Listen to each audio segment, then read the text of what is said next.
New video of a Cocoa Beach man being arrested after allegedly traveling to meet a 12-year-old Volusia County girl for sex is shedding light on a growing threat to kids. 40% of kids say that they've been contacted by somebody that they don't know online. After that arrest video was made public, News4Jax began to dig deeper into crimes like this. What we discovered is something every parent and caregiver needs to know about. News4Jax reporter Eric Avignon has been reviewing the latest crime data and joins us live to explain what he uncovered. Eric. Well, the latest data suggests that every day someone's child is approached by an online predator looking to lure that child for sexual purposes. And unfortunately, a lot of parents aren't even aware of it happening.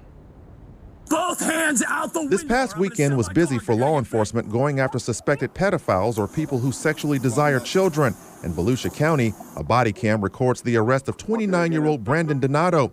He's accused of traveling to meet a 12-year-old girl for sex. Investigators say before he was caught, he had sex with the child previous times. In Jacksonville, 31-year-old Warren Davis was arrested on 7 counts of soliciting a child for sex, molestation, and rape. While details are limited in this case, both suspects have one thing in common. They are accused of using the internet to lure a child for sex. Pedophilia is so complex. Forensic psychologist Justin DiOrenzo is an expert on this topic. He says people who enjoy watching child pornography will often take it a step further by seeking out children online for sex. They're often willing to take that risk, or they have a growing sexual addiction and they're finally carrying something out. According to the latest data from multiple organizations that track online pedophilia cases and trends, an estimated 500,000 predators have become a daily threat to kids on the internet. The data revealed that the COVID-19 pandemic contributed to the rise in online luring cases.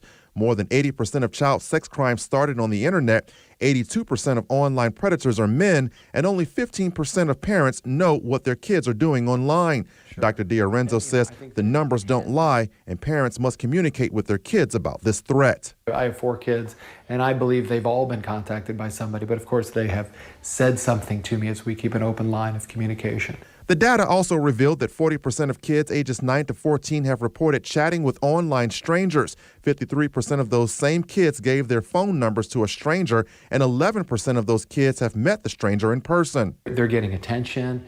They may enjoy the experience in a childlike way, but then that becomes so traumatic for them because they have guilt about that experience. The data also shows the #1 method of luring children is engaging in role play and sexual conversation. The second most used method is asking children to send sexually explicit pictures, and the third method is developing a friendship. Those are all ways of grooming. I mean, there's so many pathways. Pathways that, according to experts, predators are more than willing to exploit at the expense of harming a child.